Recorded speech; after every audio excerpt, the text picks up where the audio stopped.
ધોરણ 12ના વિદ્યાર્થીઓની આતુરતાનો આજે અંત આવશે. ગુજરાત માધ્યમિક અને ઉચ્ચતર માધ્યમિક શિક્ષણ બોર્ડ એટલે કે જીએસઈબી દ્વારા લેવામાં આવેલી ધોરણ 12ની બોર્ડની પરીક્ષાનું પરિણામ જાહેર થવાની વિદ્યાર્થીઓ અને વાલીઓ બંને આતુરતાથી રાહ જોઈ રહ્યા હતા. પરંતુ હવે તેનો અંત આવશે. હવે પરિણામને લઈને સમાચાર આવ્યા છે કે 5મી મે એટલે કે આજના દિવસે ધોરણ 12 વિજ્ઞાન પ્રવાહ અને સામાન્ય પ્રવાહનું પરિણામ જાહેર કરવામાં આવશે. શિક્ષણ મંત્રી કુબેર ડિંડોરે એક્સ પર પોસ્ટ કરીને જણાવ્યું છે કે ફેબ્રુઆરી-માર્ચ 2025માં જે ધોરણ 12 વિજ્ઞાન પ્રવાહ, સામાન્ય પ્રવાહ, વ્યવસાયલક્ષી પ્રવાહ, ઉત્તર બુનિયાદી પ્રવાહ, ગુજકેટ 2025 અને સંસ્કૃત માધ્યમની પરીક્ષાનું પરિણામ આજના દિવસે એટલે કે 5 મે 2025ના રોજ સવારના 10:30 વાગે જાહેર કરવામાં આવશે.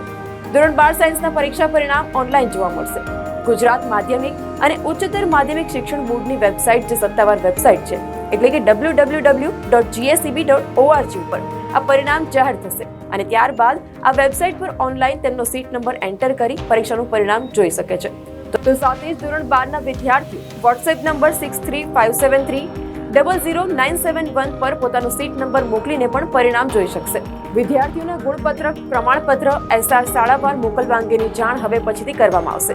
એટલે કે આજે જીએસઈબીના બોર્ડના તમામ જે વિદ્યાર્થીઓ છે તેઓ પોતાનું પરિણામ જોઈ શકશે.